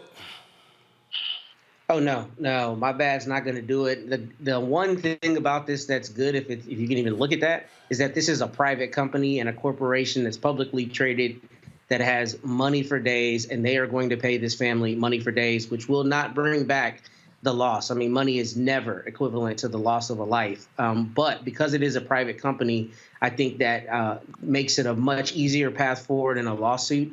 And if I may, Roland, I wanted to speak on that New Mexico shooting as well. I graduated high school in Austin, Texas, where I'm from, and a guy I went to high school with died in almost exactly the same circumstances, where an Austin police officer said she thought he was reaching for her taser, and she pulled her gun instead and shot him at point blank range in the back, and he died like a year after we graduated high school. It's sad how often this kind of thing happens, and I'm glad that he was charged, because I think that's going to be indefensible to that New Mexico jury. Really, a man died over allegedly stolen beer. So I'm glad that at least in that circumstances, the prosecutors found a way to charge. But as to this family, CVS is going to pay through the nose, and they should, because this is abhorrent. There's literally no way to defend this mistake. And even if you say, oh, it's a mistake, this is the kind of thing where you have to have the checks and protocols in place to not allow, exactly as Kelly said, the exact opposite drug of what should have been administered to be provided and to end that family's dreams and those lives. So I hope that CVS pays them through the nose. Michael. Yeah, Roland, I saw this story earlier today, and it's a tragic incident. It did not have to happen like this, so my heart goes out to Sister Tamika Thomas and her family. I know she's going to need counseling. Little known fact about me, I know what it's like to lose a baby, because it happened to me and my then fiance back in 2014, baby born prematurely. But even though it's different circumstances, it's still a baby dying. So, yeah, she's going to need her family around her. She's going to need counseling. And you know, CVS is going to have to get some people together to help them put out a better statement, so it looks like they have a heart also. This is a ridiculous statement from CVS as well. Indeed. All right. Michael, Matt, Kelly, we appreciate y'all joining us on today's show. Thank you so very much. We'll see y'all next week. Folks, got to go to break. We come back. I'm going to tell you where we're going to be broadcasting from on Monday and Tuesday as we focus on upcoming elections in the state of Virginia. You're watching Roland Martin Unfiltered on the Black Star Network. Be sure to support us in what we do. I can't tell you enough how critical your dollars are for us being able to do this work. It is not free. It is not free at all. So send your check and money orders to P.O. Box 57196, Washington, D.C. 20037-0196. Cash App is $RM Unfiltered. PayPal are Martin Unfiltered. Venmo is RM Unfiltered. Zelle, Roland at RolandSMartin.com. Roland at RolandMartinUnfiltered.com.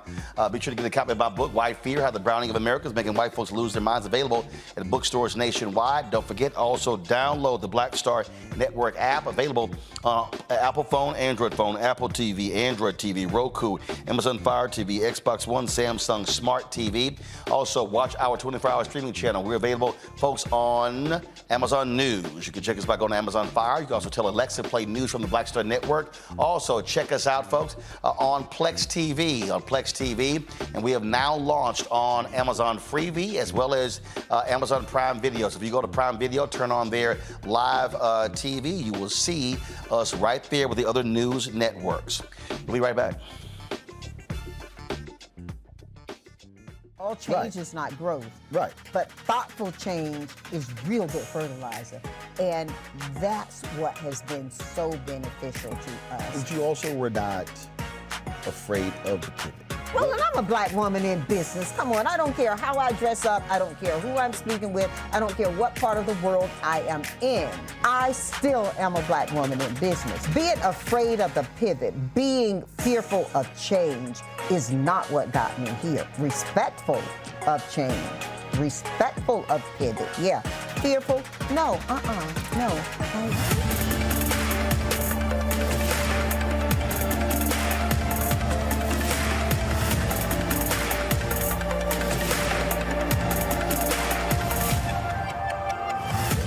Hatred on the streets, a horrific scene, a white nationalist rally that descended into deadly violence. White people are losing their damn minds. As an angry pro-Trump mob storms the U.S. Capitol, we've seen We're about to see the rise of what I call white minority resistance. We have seen white folks in this country who simply cannot tolerate black folks voting. I think what we're seeing is the inevitable result of violent denial. This is part of American history. Every time that people of color have made progress, whether real or symbolic, there has been what Carol Anderson at Emory University calls white rage as a backlash. This is the rise of the Proud Boys and the Boogaloo Boys. America, there's going to be more of this. Here's all the Proud Boys, guys. This country is getting increasingly racist in its behaviors and its attitudes because of the fear of white people. The fear that they're taking our jobs, they're taking our resources, they're taking our women. This is white fear.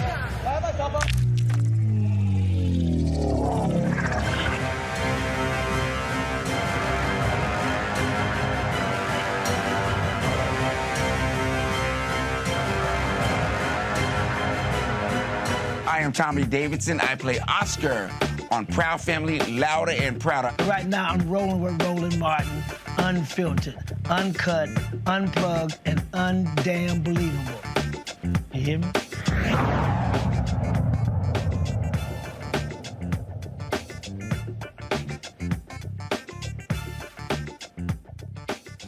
All right, folks, on Monday, we're going to be broadcasting live from Virginia Beach. That's right, folks.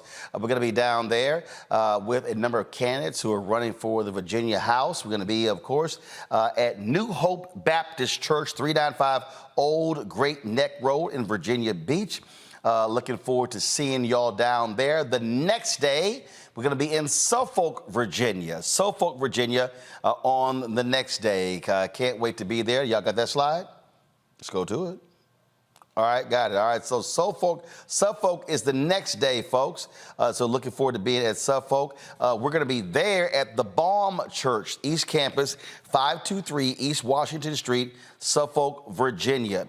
And so, again, we'll be live 6 to 8 p.m. Eastern, so can't wait to see y'all down there. So please check us out. Louisiana, folks, do not forget, tomorrow, last day of early voting in Louisiana. We need to make sure every African American, there are 900,000 registered black folks in Louisiana. We need to be voting our numbers. And so please be sure to cast your ballot. All right, folks, I've got to, so again, pull it up right there. It ends first of all, early voting was from 8:30 a.m. CST to 6 p.m. CST, Central Standard Time. So please, we want to make sure that you are doing your part to vote. We can't be out here talking about how things matter and then we don't use our power. And so Election Day, again, is October 14th. Voting that day is 7 a.m. to 8 p.m. Again, 7 a.m. To 8 p.m. And so please, we want you to participate. All right, folks, tomorrow I'm going to be in Los Angeles tomorrow. BlackHealthMatters.com. Go to my iPad, please. It's hosting their Fall 2023 Health Summit and Expo. It's going to be co-hosted by James Pickens Jr., Wendy Raquel Robinson, and they've been the co-host. And you see some of the people who are going to be speaking there. Courtney B. Vance, Dr. Robin Smith, among the speakers who are going to be there. So I'm looking forward to be there. And so again, we're going to be there. I'm going to be there around 9 a.m. LA time. And so looking forward to being there. I'm moderating a couple of sessions. And so these are the community partners. And so again, I'll see you tomorrow in Los Angeles. All right, folks, that's it for me. I'll see you Monday from Virginia Beach, Virginia, right here on Roland Martin Unfiltered on the Black Star Network. Holla!